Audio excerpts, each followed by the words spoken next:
My son said, "Dad, we think it is time you moved into a care home." I said, "I understand." 3 weeks later, my lawyer called him and said, "Your father has made some changes you need to hear." They sat me down at a dinner table with a casserole and a manila folder, and I want you to know the casserole was very good. The manila folder less so. Welcome back to Eric's Revenge Stories. Drop a comment and be sure to subscribe. You are going to love it here. My name is Alistair Drummond. I am 67 years old. I spent 31 years managing port operations out of St. John, New Brunswick, coordinating cargo schedules across 7 berths, managing union relationships, tracking tidal windows and weather delays, and the particular breed of chaos that comes from 3 container ships arriving simultaneously on a Tuesday morning in February when the temperature is -18 and someone has misplaced a manifest. I retired 4 years ago. I grew tomatoes. I read. I drank good coffee slowly. I was by any reasonable measure perfectly fine. Before I tell you what I did next, tell me where you are watching this from. I would love to know. My wife Helen passed 8 years ago. Heart attack. Quick.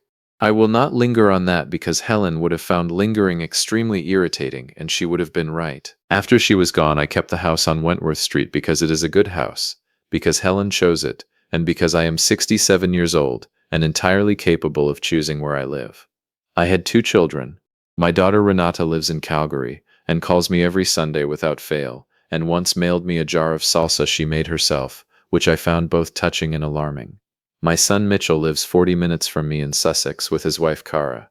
Mitchell is 41. Cara is 38. They have a nice house, 2 children I adore, and what I now understand was a very particular set of financial ambitions. My best friend is a man named Gordon Selkirk. We have known each other since 1987. He was my shift supervisor when I was 29 and insufferable, and he told me so directly, and we have been close ever since. Gordon is now 70, retired from the same port, and spends most of his time badly losing at golf and refusing to admit it. I call him for everything. He answers every time. This is the whole of what loyalty looks like, and I will not take questions on that. For the first 2 years after I retired, things with Mitchell and Cara were fine. They came for Sunday dinners occasionally. The grandchildren ran through my house and broke nothing significant. Cara brought store-bought rolls without apology, and I have always liked her enormously for that. Mitchell and I watched hockey and talked about the port, and did not particularly get in each other's way. It was comfortable, ordinary. Good in the way ordinary things are good when you are paying attention. Then small things started to shift. Nothing dramatic. Nothing I could point to directly. Mitchell started asking questions about the house.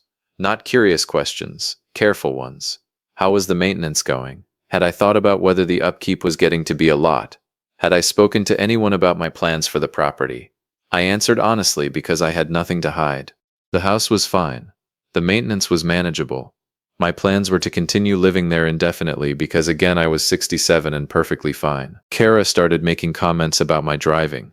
I had been in one minor incident 18 months prior in a parking lot at a speed I can only describe as glacial. She referenced it twice more than the situation warranted. She asked once if I was sleeping well. She asked once if I had been to the doctor recently.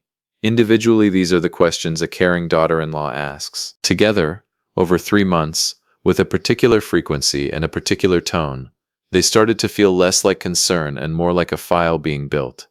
I noticed. I said nothing. I kept watering my tomatoes. In the 3rd week of October, Mitchell called and invited me to dinner on a Friday evening. He said Cara was making her chicken and he wanted to catch up. I said I would be there. I showed up at 6 o'clock with a bottle of wine and what I thought was a reasonable expectation of a meal and a conversation. The chicken was good. The first half of the evening was normal enough. We talked about the grandchildren. We talked about the weather. Mitchell refilled my glass once and I thought nothing of it. Then after dinner, Cara cleared the plates and Mitchell said he and Cara had been talking and there was something they wanted to discuss with me. He said they had been concerned for some time and they wanted to come from a place of love. I sat back in my chair. He talked for perhaps 12 minutes. Cara spoke for another 8. It was about my age and my isolation and the size of the house and the upkeep and my driving and whether I was really living my best life or simply holding on to the past. They had looked into some options. There was a very well-regarded place outside Moncton, with a waiting list they had already put my name on, quietly, just to explore things. It had a garden program. I could grow things there too, Mitchell said, as though this were the detail that would land it. And there on the side table, placed with a particular casualness that was not casual at all, was a manila folder. Inside it, I could tell from the visible edge of the first page, were forms. I did not reach for the folder. I sat very still and I listened to every word and I watched their faces, and somewhere around minute 14 I understood something clearly and completely. This had been rehearsed.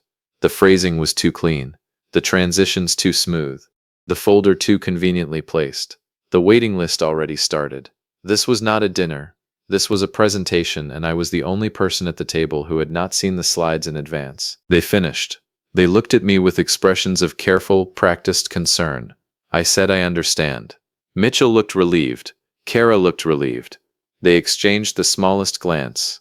I said thank you for dinner. The chicken was excellent. And I put on my coat and I drove home on the highway in the dark, and I did not feel angry exactly. I felt clear. There is a difference. I called Gordon at 9:15 that night. He answered on the second ring. I said, Gordon, they had a folder. He was quiet for a moment. He said, what kind of folder? I said, the kind with forms in it. He said, say no more. He said, what do you need? I said, I need the name of a good estate lawyer, and I need you to let me talk for a while. He said, both of those I can do. Gordon had used a lawyer named Patricia Vance 2 years earlier when he was settling his own affairs after a health scare. He said she was sharp, direct, and had what he called a very particular way of making you feel like everything is already handled before she has said a single word. He said she made him feel like a mildly interesting administrative problem, and he meant that as a compliment. I called Patricia Vance the next morning at 8:45. She answered herself, which I respected. I told her the situation in full. She listened without interrupting, which I respected more. When I finished, she said, Mr. Drummond, you are legally competent. You own your property outright, and you are under no obligation to do anything at all. Then she said, however, if you would like to make some changes now while everything is entirely on your terms, I have some thoughts. I said, I have time this week. She said, Tuesday at 2. I said, perfect. The next 3 weeks were the quietest I have spent in years. I kept my routine. I watered what remained of the tomatoes. I called Renata on Sunday and told her nothing yet because I wanted things settled before I involved her, and because Renata has a temper that once cleared a room at a school fundraiser and I needed the process to run cleanly first. Patricia moved efficiently and without drama. The house on Wentworth Street was placed into a trust. The trust named Renata and a charitable foundation as beneficiaries. Mitchell was removed from the will entirely. The documents were structured such that any legal challenge would be protracted, expensive, and unlikely to succeed given that I had undertaken all of it while demonstrably and thoroughly competent. Patricia had noted twice that the timing and documentation would be very useful if anyone later tried to argue otherwise. I signed the last set of documents on a Thursday afternoon, and Patricia walked me out to the street and said, You are all set, Mr. Drummond. I said, Thank you, Patricia. She said, I will call your son Monday morning. I said, that is fine. She said, do you want to know what I am going to say? I said, only the broad strokes. She said, your father has made some significant changes to his estate, and you need to hear about them at your earliest convenience. I said, that will do nicely. If you have made it this far, do us one quick favor. Subscribe. A lot of people watch without ever doing it, but it costs you nothing and means everything to us. Thank you genuinely. Mitchell called me Monday evening at 6:43. I know the time because I was watching the news and I noted it. He said, Dad, did you talk to a lawyer? I said I did. He said, Dad, what did you do? I said I made some changes to my affairs, Mitchell. I said I am 67 years old and entirely capable of managing my own property and my own future, and I wanted to make sure everything was in order. I said it felt like the right time. He said, this is not what we wanted. I said, I know. I said, I understand your intentions. I said, I am still in my house and I plan to remain there, and I am going to go finish watching the news now. He started to say something else and I said, good night, Mitchell, and I hung up. He did not call back that night. Kara sent a message 2 days later that was long and contained the phrase, we were only trying to help 3 times.